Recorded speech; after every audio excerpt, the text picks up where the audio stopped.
Okay. All right. Now, yesterday, if you checked the website, I updated with the PowerPoint we did yesterday.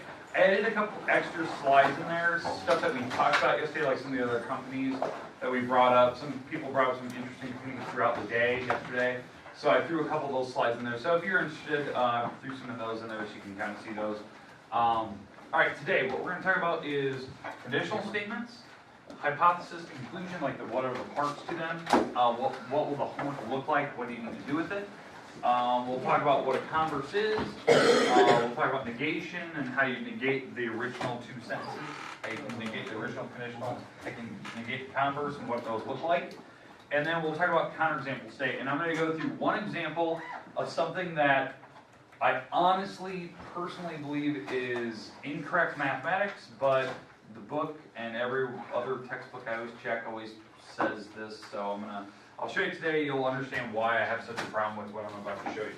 So it's mathematically sound. I just don't like it. It gnaws at my my subconscious for some reason. All right. So let's talk about a conditional statement and what it is. So we're going to start with just an example of just a normal conditional. Conditional statements. So what do we know about conditional statements? What do they look like? How do we write sentences yesterday? Yeah, so, yeah, I mean, that's the easiest way to fire it off. It's an if-then statement. So, if 3x plus 2 is greater than 12, then x is greater than 10/3. Something like that, right? This statement, I don't care if it's true or false right now, that's an if-then statement for math. Now, obviously I could put any other item in there, I could put a bunch of geometry facts in there, I just pick some algebra thing because it's easy to check, right? Alright, what you're going to have to do in the very first part of your homework, they're going to give you sentences like this. All you have to do is identify what are the two parts. What is the hypothesis? What is the conclusion? So on that sentence, which one's the hypothesis? Yeah, this part. That's the hypothesis. This is exactly what I want to see on your paper if that was your homework problem number 1. It is problem number 1 out of your textbook. That's what I want to see. That you wrote the sentence down and you underlined the hypothesis and you label it. This is the hypothesis. Notice, didn't underline the F. So, question? Yes, you can put hype if you want. Yes, I'll accept that. Now, don't just put H, but put hype. I'll accept that. Now, the conclusion, what's the conclusion on that sentence? Well, X. Yeah. This is the conclusion. You can put con if you want, but that's the conclusion. Was this Okay? the Tuesday one? What? Was this the Tuesday assignment? That was due Tuesday? No, that was a different one. So the one that you had was a true false. Yeah. So this is different. So, all right. So we had a hypothesis, conclusion. You had to identify which part's which, right? So that's the new part. Now, some of the questions will ask, is it true or false? Fine. You look at the sentence, see if it's true or false. So we're assuming that this part is true. Hypothesis is always true. We have to disprove the conclusion. Is it true or false? Is their conclusion correct for this math? Well, that means you just have to do some of the math or just think about definitions or whatnot. So I'm going to do a little bit of math off the side. This is something that I wouldn't expect that I'll see on paper. This is just something you do off to the side, like in your head or something. So I would subtract the 2 across. So if you subtract the 2, you get 10 over here. The last step is you have to divide by 3 across, and you get x is greater than 10 divided by 3. So that's correct. It is actually correct mathematics. So their conclusion is actually right. That any number greater than 10/3, which is I think what 3.3 repeating, that's correct. Okay. Now, if the symbol was switched, then that would be wrong. Because maybe the symbol switched. How a symbol switch for inequalities? If you divide by negative. Now the symbol has to switch. That's just when you multiply or divide by negative numbers, inequalities tend to switch in the actual math. Okay, that's just something you need to think about. Okay, but we didn't have that. Okay, any questions with what a conditional statement is, the parts to them? Okay, so that's conditionals. You're going to have a couple of those where all you have to do is identify it. Underline, put the parts, put hyphen, con, wherever you want. Now, I want to know, what is the converse to this statement? Converse. So that's where you have to flip the sentence around. So I want the converse to this sentence. So same thing, but maybe this is question number 2 now. Write the converse for this sentence. So that means I have to switch the sentence around. The if and then are going to stay where they're at. If X is greater than 10. Yeah, if x is greater than 10 thirds, then the part in the back is 3x plus 2 is greater than 12. All you did was switch. These parts switch locations. They're interchanged. That's the word that the book uses. Hypothesis and conclusion switch. But the if then stay where that. That's a converse. Now, you'd have to check, is the math correct? Because that's a brand new sentence. So you have to check, is this true?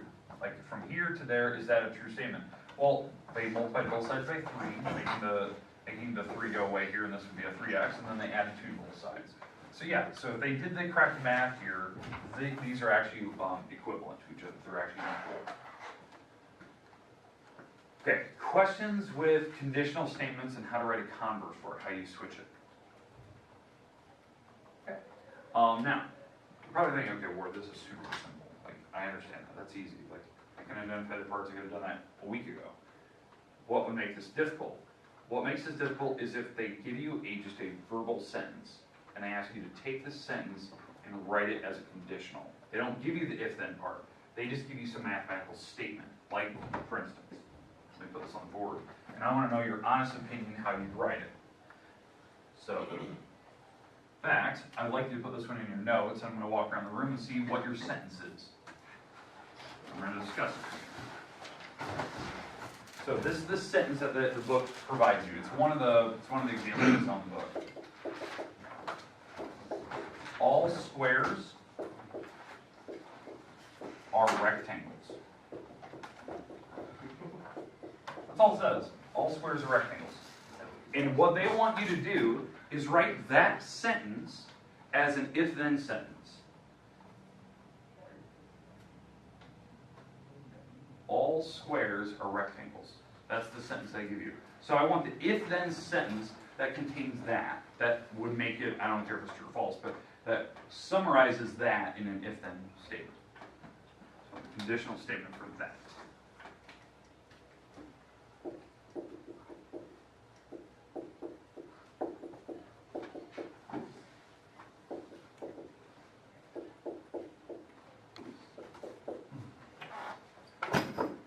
Something like that. That's what I want.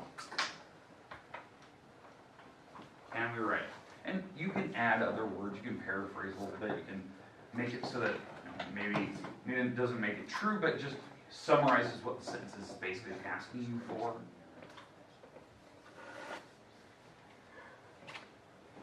And then I'll give you my example of how I would do it.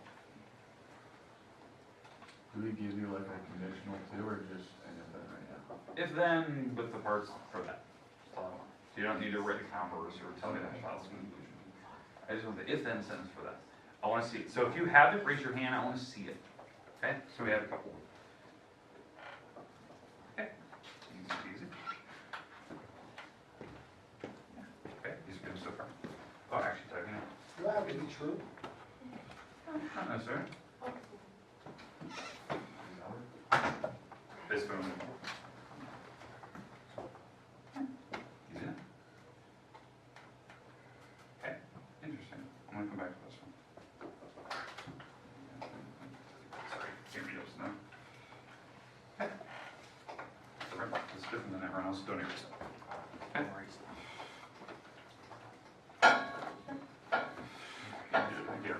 I'm just going to come around. It's just easier this way. Can't do it. I'm not that skilled. Anyone else have one? Want me to check? Yeah, I'll come back to that. Yes. Actually, You added like extra stuff in that. Interesting. You added extra stuff the same. You guys have the same exact idea.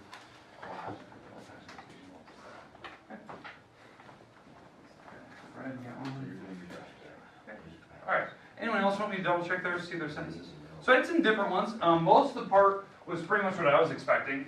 So an if-then sentence with this is how I thought of it, and that's what a lot of you had. There's some extra stuff that I saw some people have. If a polygon is a square,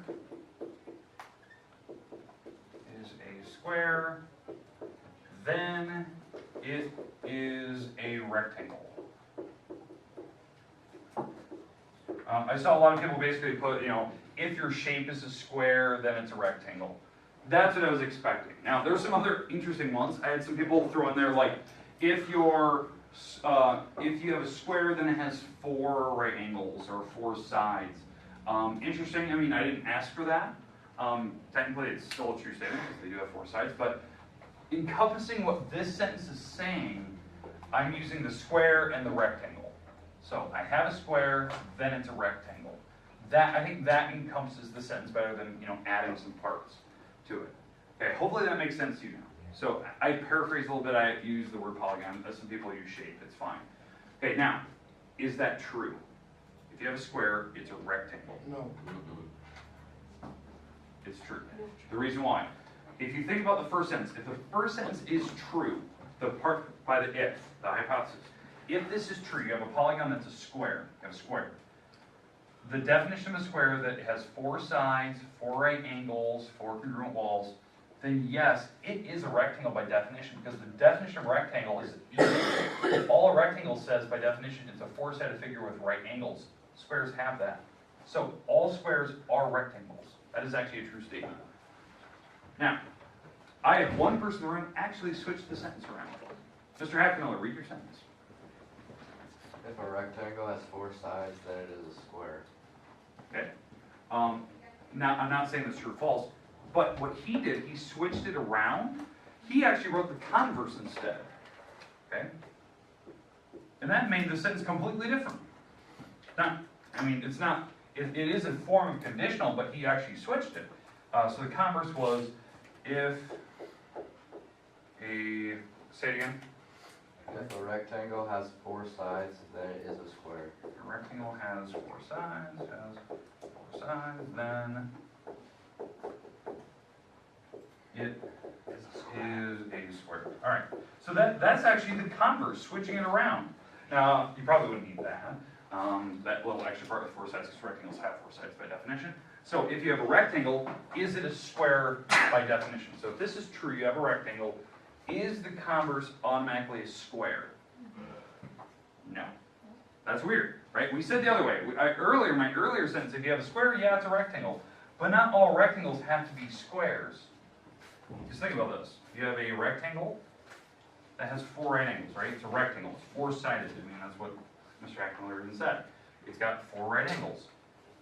Is this shape that I've drawn a square? No, because a square has to have 4 equal walls. I didn't have that. So the converse is actually a false statement. The original sentence was actually true. So that doesn't happen all the time. They could both be true. But I just thought that was interesting. I want to bring that up because I didn't. That was one I was expecting. I wasn't expecting to see the converse for the sentence.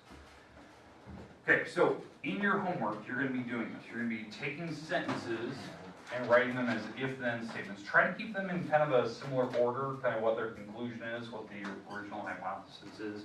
Don't try to add extra parts. I saw a lot of people putting right angles and 4 sides. Try to avoid that. Try to only use the words that they're trying to encompass there. Okay, that's converse and conditional. Hopefully that makes sense now that you see an example of that. The sentence I give you are very, very straightforward, very, very easy. Like this one's kind of vague. It was one that I saw in the book that I thought was interesting enough to talk about it. Okay, well, let's talk about an inverse now. I want to go to this sentence. I'm going to use the same sentence now. In fact, I'm going to get rid of this top part. So let's say that this is my sentence. That if a polygon is a square, then it's a rectangle. Okay, so fine, it's true. I want to write the inverse for it, not the converse where I switched the sentence around. I already did that. I want the inverse to this sentence. The inverse is when you throw in the word not into the sentence. When you throw the word not in there, that is the inverse to the conditional statement. It's taking the original sentence, the original conditional, but throwing the word not in there. It's a negation.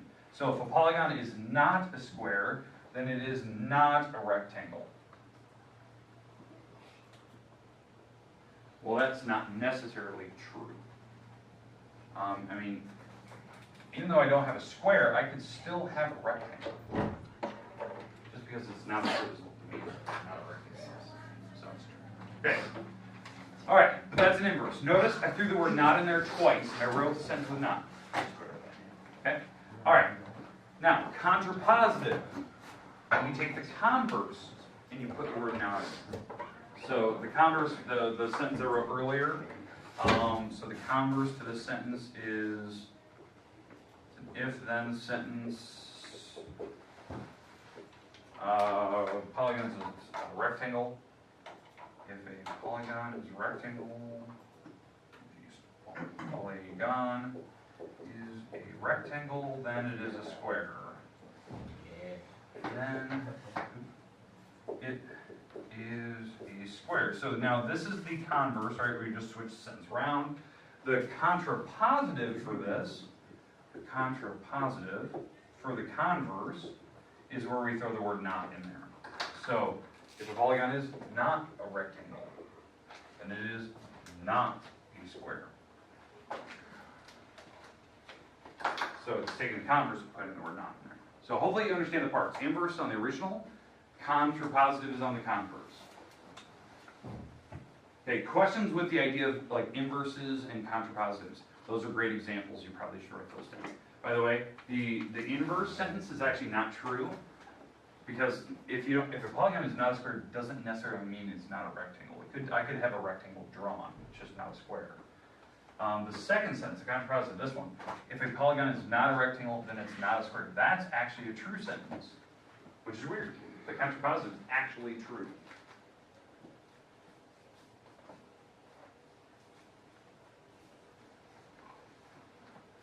Okay. Counterexamples. We're gonna do an idea of a counterexample here in a second. Counterexample is when I give you a mathematical sentence and I ask you, is it basically true or false? If it's false, you have to say why. Maybe you have some example why it's false.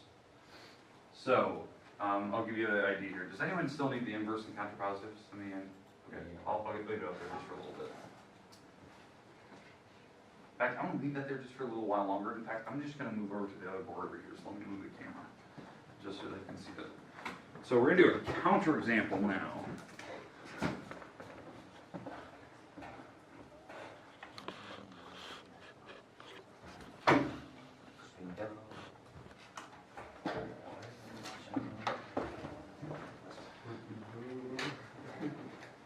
Zach, just watch your head if it's too high. You'll get right in the camera shot. Alright. Oh, stop. You're already again. Alright, so here we go. So let's do an example of a sentence where we have to come up with a counterexample. So, if your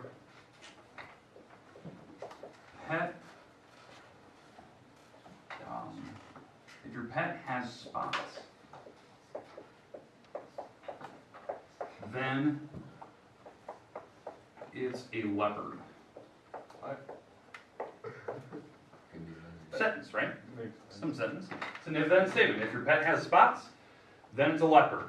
True or false? True. Could be. What? It's illegal. No, it's not. Might be illegal.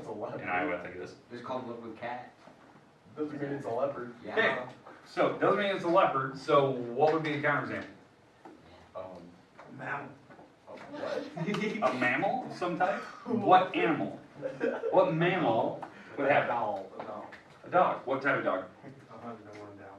Yeah, Dalmatian.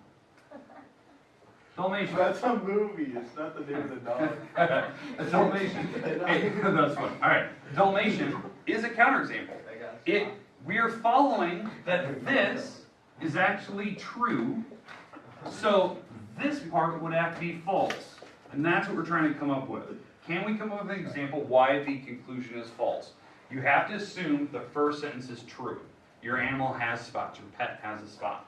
Okay, so then it's automatically a leopard. That's false. You can think of a different example. Be careful on the math related ones. You have to think, is there another answer? Is there a positive, negative number? Maybe it's another number in general that you have to figure out. Just kind of think about that, okay? Especially the math related ones. So is there another example? Maybe that's not the only shape that fits that condition. Okay, does counterexamples make sense to you? I can think of a new one. Now, I'm going to give you a sentence that I literally saw in the book, and this is the one that it is actually a true sentence. I can't even believe I'm saying this. It's a true sentence, and I have to show you this to justify how the book thinks of this. Okay, and it's in other textbooks. This is actually a true sentence. I can't believe I'm saying this. True. If a pig can fly, then x plus, or x, let's go, then, how do I put this? Then,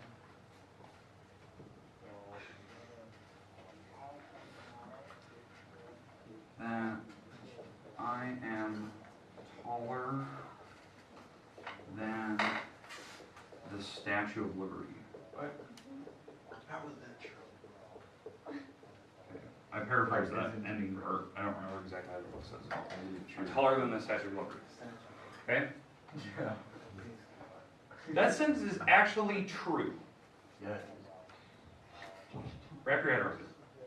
The reason why that sentence is true. Because then you could fly taller than the Statue of Liberty. No. Hayden, no. No.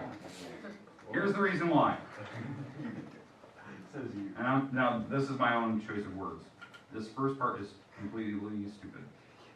Okay? The first part, the hypothesis to that sentence, is so false that there's no purpose in reading to the rest of the sentence. There's no way that I can prove or disprove the conclusion because I have a problem with the first part. This is stating something irrational.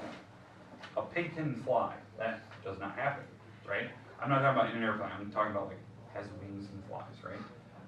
That is so blatantly false. There's no reason to go on because there's no way we can disprove this. When we do counterexamples, we assume this is true. So this is making up something that's science fiction. So if this is science fiction, anything else in this world could be true. You know, I could have, what is it, telepathy, or some form of, I could fly like Superman. That could be my last part of the sentence, because this is false. And there's no way to disprove the hypothesis. We disprove the conclusion. The conclusion can be anything in the world, because this was so crazy. That's literally how the book teaches it. Now, all parts of your mind and being in your head is probably telling you that is totally stupid. There's no way that sentence could be true. I agree with you. My subconscious is telling me right now, this sentence is so wrong on so many levels that I can't even process it. But since the first part of the sentence, the hypothesis, was actually blatantly false, there's no purpose in reading the rest of the sentence because there's no way to disprove whatever crazy thing they're about to say. I'm taller than the Statue of Liberty. There's no reason to even try to disprove it. So if you read a sentence today that is so blatantly false in the first part, you don't even need to disprove the conclusion. It's just automatically a true sentence. So one of the sentences, they actually say it in almost every textbook. A pig can fly, then blah, blah, blah, blah. And they just keep going and they say something crazy. Okay? I know that's weird. I have a problem with even writing that on the board because it's so weird to try to justify something that's irrational like that. But I have to, because they teach that. It's a part of logic. You can't disprove hypothesis, so anything could be possible. Okay? All right. Homework today. I know this seems weird. I'm going to give you an assignment today. Your assignment that you're going to have will be due later in the week. It'll be due Friday. Pretty straightforward. I'll give you some time tomorrow and stuff because we don't have a lot of time today. You're going to be writing conditional statements, if-then statements. You'll be identifying hypothesis conclusions. You'll be writing inverses and contrapositives for sentences. You'll be doing a lot of counterexamples to questions, so be careful if the sentence is blatantly false. You really can't disprove it right in the beginning. But remember, a true counterexample, we assume the first part's true. You're trying to disprove the second part. If the sentence is so stupid in the beginning, you don't need to continue. It's just a true sentence and move on. There's a couple of those. Okay, but here's your homework. In fact, I'm gonna put it on the board over here.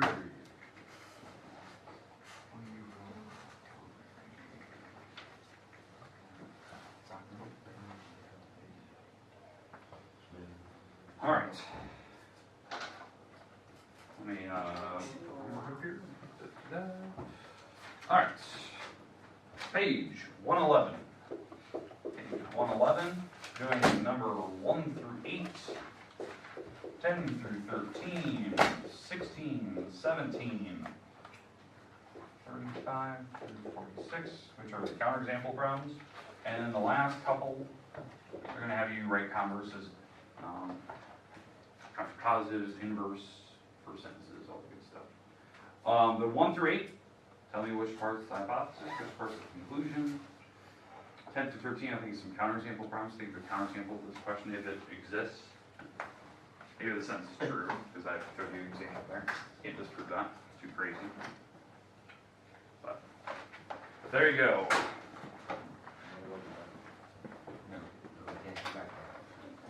Looks like you're not saving. What?